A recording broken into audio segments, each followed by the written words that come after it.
সপ্তম শ্রেণীর শিক্ষার্থী জারিফ ও স্কুল স্টাফ মাসুবা। এখনও বার্নে ভর্তি রয়েছেন ৩৬ জন। জাতীয় burn and plastic surgery institute থেকে সরাসরি যুক্ত হচ্ছেন সহকর্মী মাহফুজা বৃষ্টি। ভর্তিদের মধ্যে সংকটাপন্ন ও গুরুতর রোগী কতজন এবং আজকে কেউ ছাড়পত্র পাবেন কিনা জানাবেন।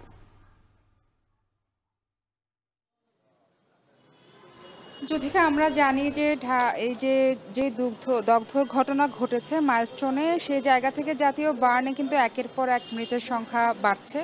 গতকালকেও কিন্তু 2 জনের মৃত্যু হয়েছে। সেখানে একজন 12 বছরের ছিল এবং বাকিজন ছিল কিন্তু একজন অফিস সহায়কের স্ত্রী ছিলেন, অফিস সহায়ক ছিলেন তিনি।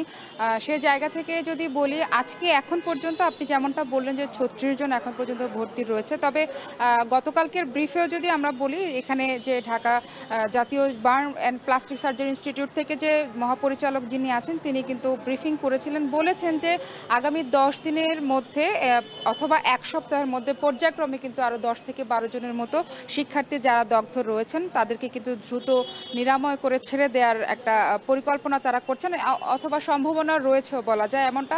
আর যদি বলি যে ক্রিটিক্যাল রোগীর কথা যদি বলি, তাহলে যুথিকা এখানে এখন পর্যন্ত 4 জন ক্রিটিক্যাল অবস্থায় রয়েছে, আর সিভিয়ার পর্যায়ে রয়েছে কিন্তু 9 জনের মতো। আর বাকিদের বেশিরভাগই কিন্তু বেডে স্থানান্তর করা হয়েছে, তাদের চিকিৎসা চলছে। আর আমরা যেমনটা জানি, প্রথম দিকে যে একটা ধাক্কা লেগে গিয়েছিল মৃতের সংখ্যা নিয়ে, যে সংখ্যা কম বেশি, এটা আসলে বিভিন্ন হাসপাতালে ভর্তি থাকার কারণেই কিন্তু এমনটা গোলমাল লেগেছে বলে হসপিটাল কর্তৃপক্ষ বলেছেন এবং স্বাস্থ্যসেবা অধিদপ্তর থেকেও কিন্তু তেমনটা জানিয়েছেন।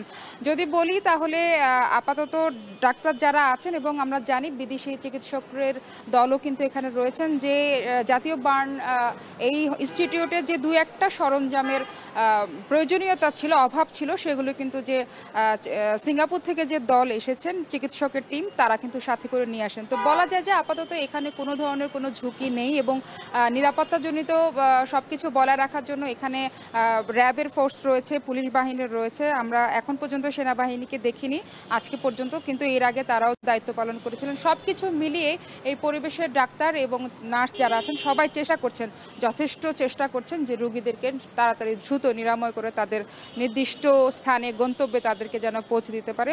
মানবিক জায়গা থেকেও তারা চেষ্টা করছে বলে এমনটাই জানিয়েছেন। যুথিকা, এই ছিল আমার কাছে সর্বশেষ তথ্য। জাতীয় বার্ন ইনস্টিটিউট থেকে চিকিৎসারতদের খবর জানাচ্ছিলেন সহকর্মী মাহফুজা বৃষ্টি।